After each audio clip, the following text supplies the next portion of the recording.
Hey guys, and welcome to another one of my Gosei Sentai Dairanger episode commentary and reviews.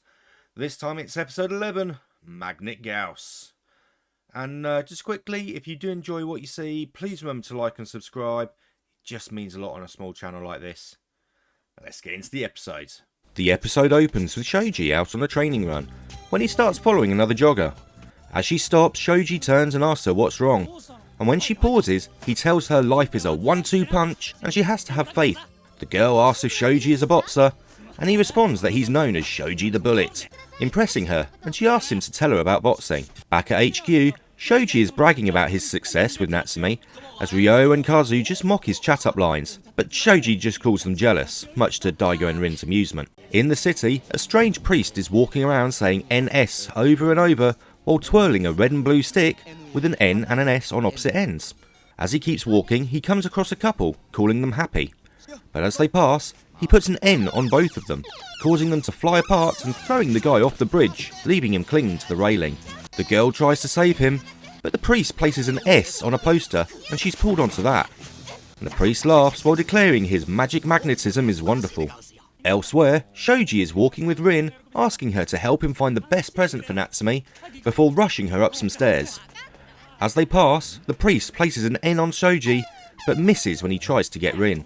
Arriving at a flower and ice cream shop where Natsume works, Shoji introduces Rin as his little sister, but as she approaches, an N on her arm reacts to Shoji, and she's pushed back. Only made worse as Shoji chases after her. Rin shouts at him to stop as she goes to check on Natsume. They're distracted by cries nearby, however, as people are being sent flying as the priest watches on, before he approaches a mother and child, who fly apart as he puts an N on each. Commander Gara appears, congratulating him on his work. But she's overheard by Rin and Shoji, who call them out, causing the priest to reveal its true form as Magnet Priest. And as Gara disappears, Magnet Priest calls in Copatros to attack the Rangers. As the pair transform and fight, Shoji tries to take on Magnet Priest, but is repelled by the north end of his stick. As the monster explains he is affected by the N of his powers, Shoji realises why he was repulsed from Natsume. The Gorma changes to the S side, pulling Shoji towards him and tossing him around before blasting him through a nearby sign and a tree, forcing him to power down. Rin challenges the Gorma, but it refuses before disappearing. Back at HQ, Shoji is brought to as he wonders what happens and berates himself for being beaten so easily. But Kaku tells him that once he was magnetised by Magnet Priest, there was no means of escape. But maybe he should find a way to use the magnet power against Magnet Priest. Shoji heads to Natsume's shop to search for her, but only finding her locker with a small boxer doll on it. Natsume's running from a car as the driver wonders why the brakes won't work as she yells for help. The driver leaps from the car as Shoji spots them from his bike, quickly passing and using his N to attract the car. He tells Natsume to jump away and leave it to him. The car follows Shoji into a warehouse, where, turning, he jumps the car, causing it to crash into a pillar and explode. Elsewhere, Magnet Priest continues to cause havoc, until Shoji rams into him with his bike. As the other Dairangers arrive, the pair transform to face each other. Shoji calls for Kyoryu Bomber, but Gorma throws his stick, hitting them all with ends and driving them apart. Magnet Priest blasts them with Super Electric Tornado, saying he has no time to deal with them, as Shoji tells the team to stand in a straight line to use the Gorma's powers against him. The four Dairangers stand in a line and raise their hands as Shoji announces a new move, the Linear Fist Central Bullet Train, gliding using the magnetic force of the other Dairangers like a railgun, knocking back Magnet Priest and removing all the magnetic forces. Magnet Priest uses an enlargement bomb and the team quickly responds by forming Dairano. Magnet Priest hits the mecha with a magnet to boost his attack, but the team use a key infusion to remove the magnet before destroying the Gorma minion with a single slash. Later, Shoji prepares to meet with Natsume as the other Dairangers watch in secret. She thanks him for the other day and also for what Shoji said. It gave her the courage to ask out a guy she liked. Shoji seems to understand as she leaves, before collapsing as the others arrive to cheer him up as the episode ends. Okay, that's just a fun episode. I really like this one. Obviously, few thoughts on it. First off, is Shoji only training to hit on women? Because he's timing his run and even stopping because he knows when this girl, Natsumi, is out for her own run. And then everything stops so he can chat her up and all the rest of it. Although her job is very strange. She works at a flower and ice cream shop. Who combines flowers and ice cream in the same shop? I mean, if you're going to buy a girl flowers, you usually do it like either as a gift that you send her, or you give them to her at the start of the date so she can, you know, if you pick her up from her place, you give her the flowers, she can then put them in the sink or something, and then you go on your date.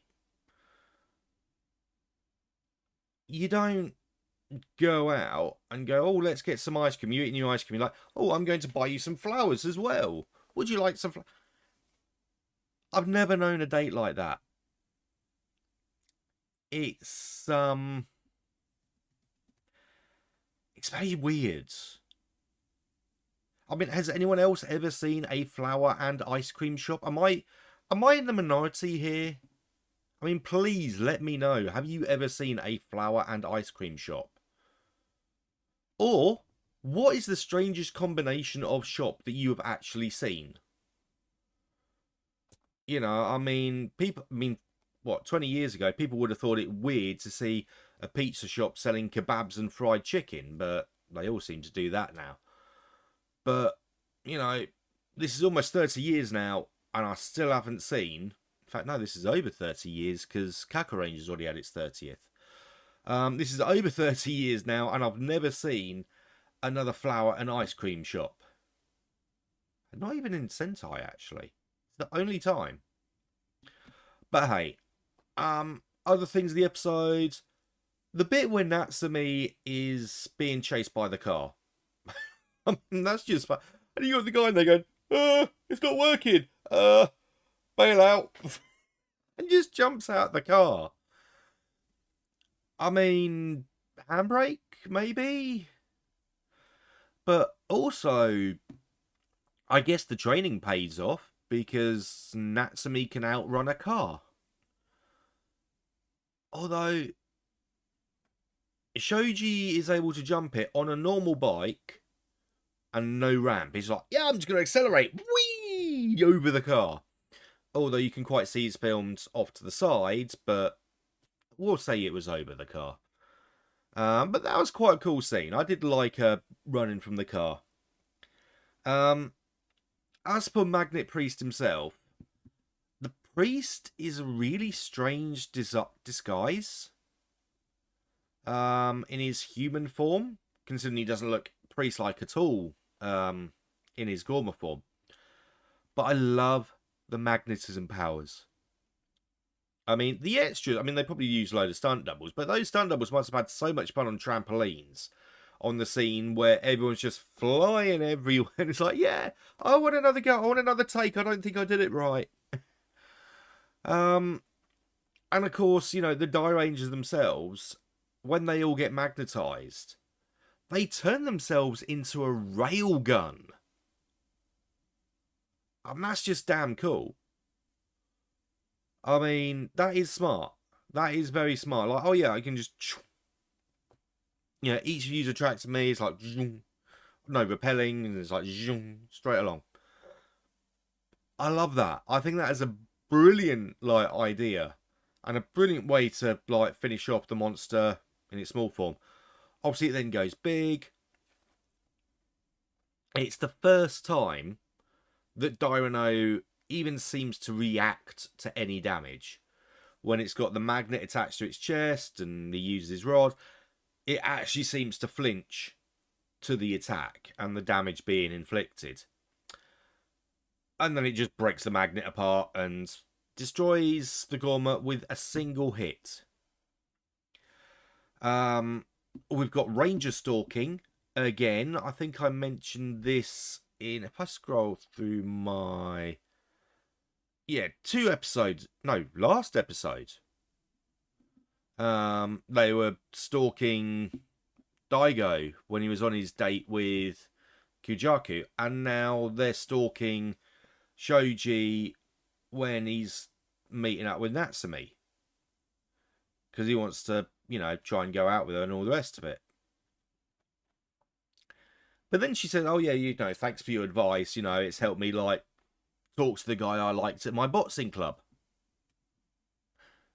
She goes to a boxing club. She asks at the start of the episode, when he first runs into her at the start of the episode, to explain boxing to her. So, can you explain boxing to me sometime? You go to a boxing club, love. If you don't know what boxing is and you're going to a boxing club, I think you're doing it wrong. Or it's just really not a very good club. If I went to a karate club, I think I'd know what karate is after going to a karate club. If I was a member of a karate club, I wouldn't be at a karate club going, "Yeah, I'm boxing now," and turn around to a karate person and go, "Can you explain karate to me? I'm at a karate club, because there's a girl I like, but I don't know what karate is yet. Can you explain it to me?" I mean, I expect to get karate chopped back towards the bloody, in fact, away from the club, because they probably wouldn't want me if I'm going, I don't know what karate is. Power Ranger time. It's renamed from Magnet Priest to Magnet Brain, and it appears in Power Rangers Season 2, Episode 20. And I completely forgot to find the name of the episode. But yeah, it's Season 2, Episode 20. And they create... It's the one where Kimberly has to pretend to be Rita. I remember that much from my research. That was amusing. She did it very well. Amy Jo Johnson. Love her to bits.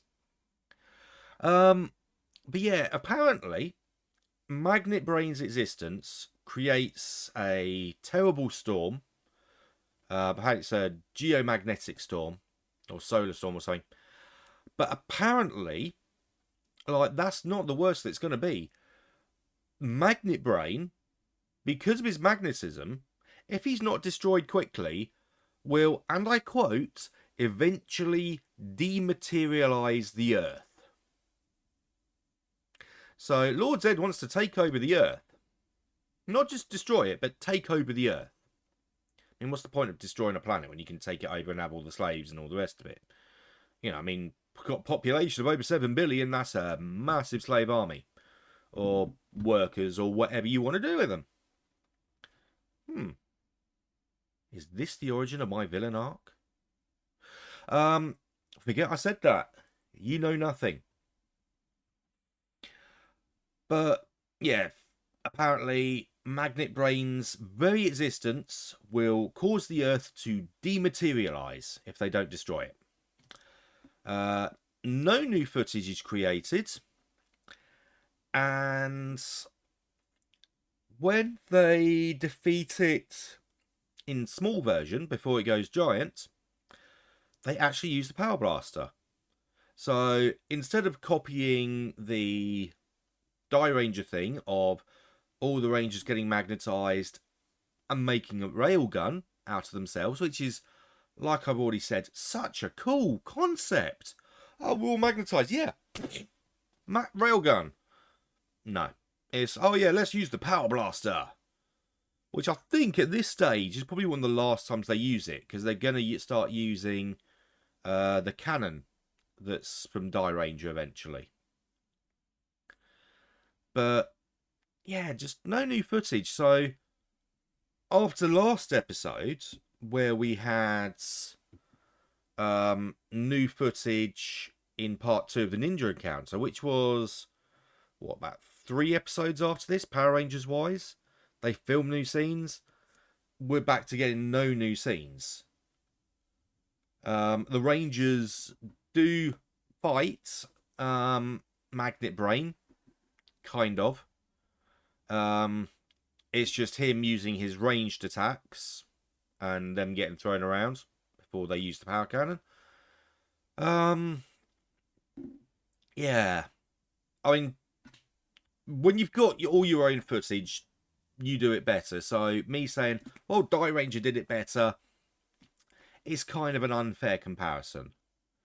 I think the next time I'll be able to say, "Oh yeah, like it was a good way of doing it between the two shows." It'll probably be when I get to episodes covered by Mighty Morphin Alien Rangers, which will be during next year's Kaku Ranger content. So yeah.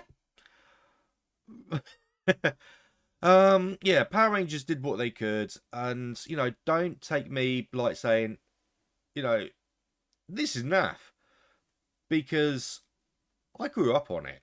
I don't think I missed an episode from Day of the Dumpster all the way up to about halfway through or a third of the way through Turbo when I was just like, this sucks. This really, really sucks. And I just started missing more and more.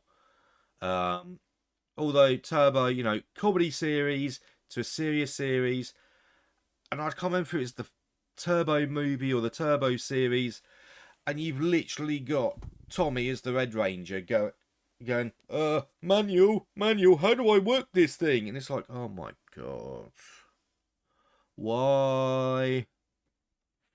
So, although ironically, Car Ranger revitalized my Sentai spirit, because I'd been watching a whole load of Sentai, starting to get a bit tired of it, and I'm thinking, oh god, it's Car Ranger. That was the Turbo season. That was so bad. And I watch it, I'm like, I like this. I don't know if I could watch Turbo again, but I could watch Car Ranger again. And I'm going to have to watch bits of Turbo because of like the Power Rangers research. Damn it. Oh well. I'll see you guys next week with episode 12.